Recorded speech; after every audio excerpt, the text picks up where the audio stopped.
दोस्तों, मैं Rajiv Sharma, story writer, story teller, प्रस्तुत हूँ आपके सामने एपिसोड 22 लेकर के अपने thriller novel in the making का मर्डर इन पैलेस होटल।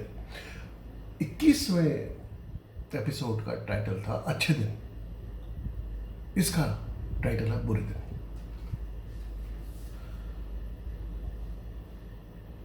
इक्कीसवें एपिसोड को हमने जहाँ पर छोड़ा था, गृह मंत्री ने अनुदास को, जो टीवी मोगल है, एक अपने ही पार्टी के एक प्रोमिनेंट एमपी के बंगलों के सामने छोड़ दिया था, एक लिफाफा दे करके और ये दिशा निर्देश दे करके कि इसको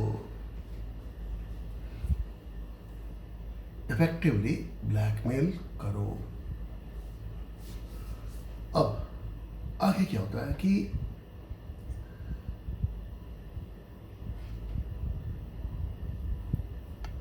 भीमा सिंह एक यंग एमपी है, 40 साल का भी नहीं है। अनुदास उससे पहले ही मिल चुकी है पार्टीज में, लेकिन ये पहली मर्तबा है जब उससे एक फेस टू फेस, एक 1-to-1 मीटिंग, और वो भी उसके घर पर अनुदास करने जा रही है, कर रही है। तो भीमा सिंह उसका खैर मकदम करता है, उसका स्वागत करता है, उसका आदर सत्कार करता है और कहता है कि आइए, और चाय का ऑर्डर करता है।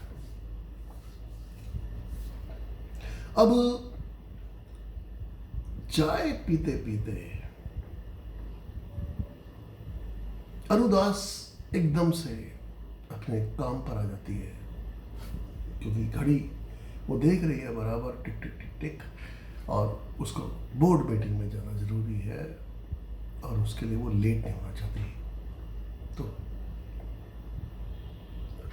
हलाल क्या करे, झटका कर देते हैं, सोचा उसने।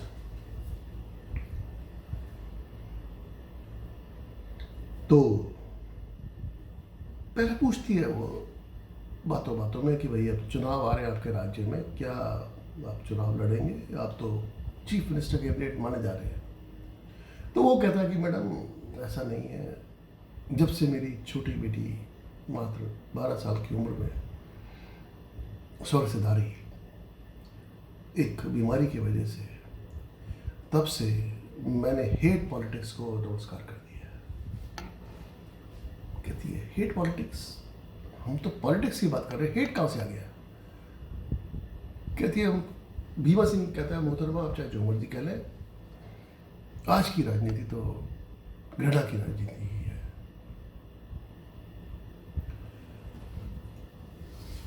और खुदा न खास्ता जिस पार्टी में मैं हूं,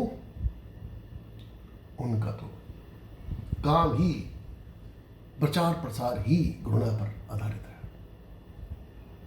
इसको मारो, इसको कूटो, इसको बांटो, ये हिंदू है, ये मुसलमान है, वगैरह वगैरह, ये अपने बस की नहीं है। इसलिए मैं चीफ मिनिस्टर पद की फोटोग्राफर हूँ। इस कांटों के ताज को मैं नहीं पहन सकता, वो भी ऐसे हालातों में।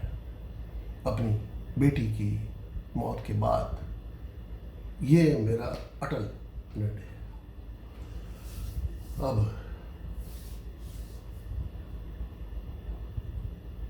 अनुदास समझ जाती है कि भाई ये जो भी है, जो ऐसे ही मंत्री ने उसको रोप इन नहीं करा, ऐसे ही मंत्री ने उसको इस काम के लिए नहीं डाला।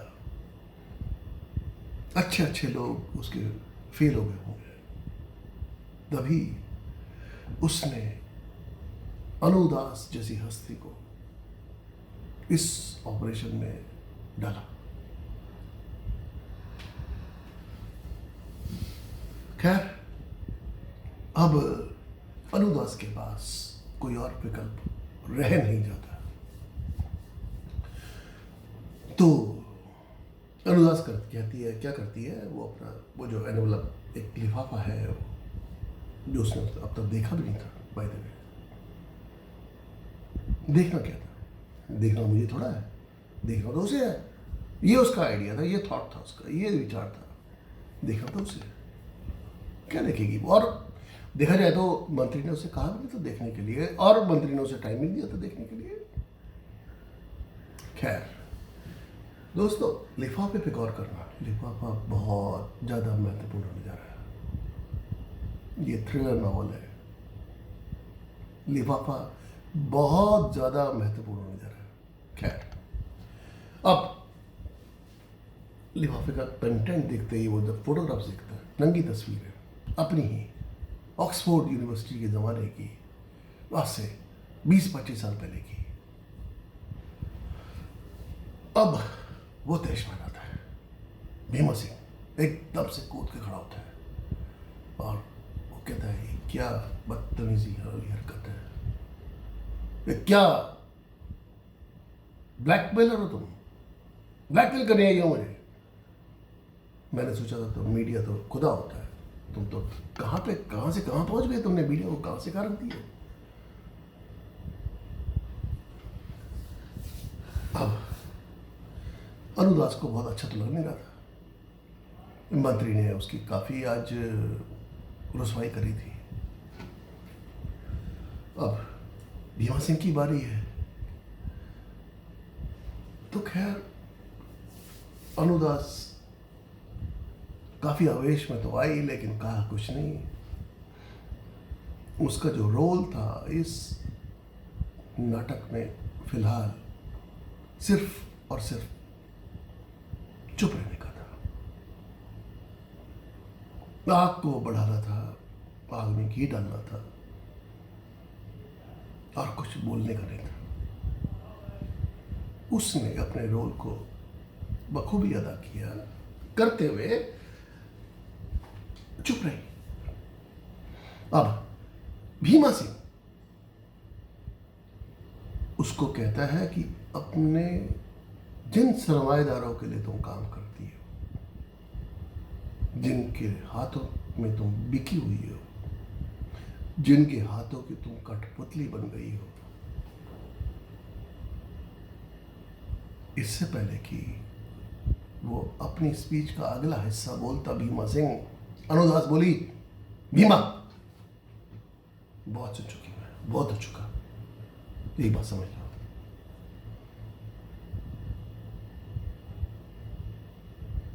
ये शाही फरमान समझो इसको, ये करना है तुम्हें कैसे भी, डू और डाई। और हाँ,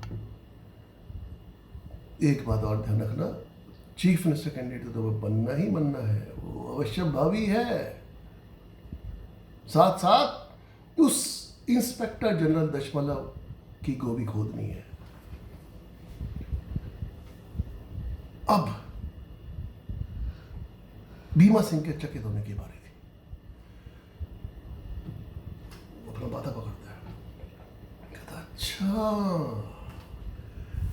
तो ये खेल चल रहा है सत्ता के गलियारों में। मैं भी सोच रहा था कि ये जो पैलेस होटल का मर्डर है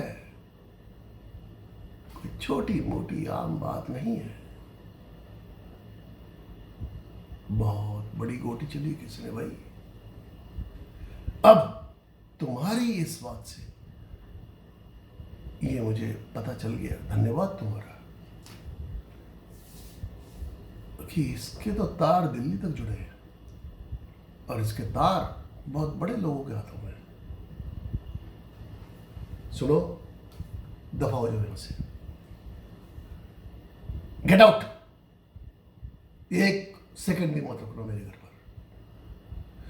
अनुदास एकदम से सर पकाती है, खड़ी होती है और रुको, आखिरी बात सुनते जाना, अपने आकाओं को बोल देना कि मैं वही करूंगा जो मैं करता आया हूं, उनकी बात मेरे लिए कोई जरूरी नहीं। और हाँ, एक आखिरी संदेश दे देना अपने आकाओं को, इंस्पेक्टर जनरल दशमलव की गोभी खोदने की बात करते हैं, गोभी तो उनकी खोदेगी। अब मैं चाहता हूं, अब मैं मिलूंगा इंस्पेक्टर जनरल दशमलव के। तुम्हें पता ही नहीं है कि जो वहां की जो राजमाता है वो मेरी सगी बुआ है। दूसरी पार्टी में तो क्या हुआ, कोई बात नहीं। राजसी खून होता है। नाउ गेट आउट, दफा हो जाओ यहाँ से। दोबारा मुझे मिलने का प्रयत्न मत करना कभी भी जिंदगी में। अब अनुदास वहां से निकल पड़ती है। कुछ समझ नहीं आता उसको, इतनी बेइज्जती उसे कभी हुई नहीं थी। और बेइज्जती वो भी एक एमपी के हाथ में। एमपी क्या होता है?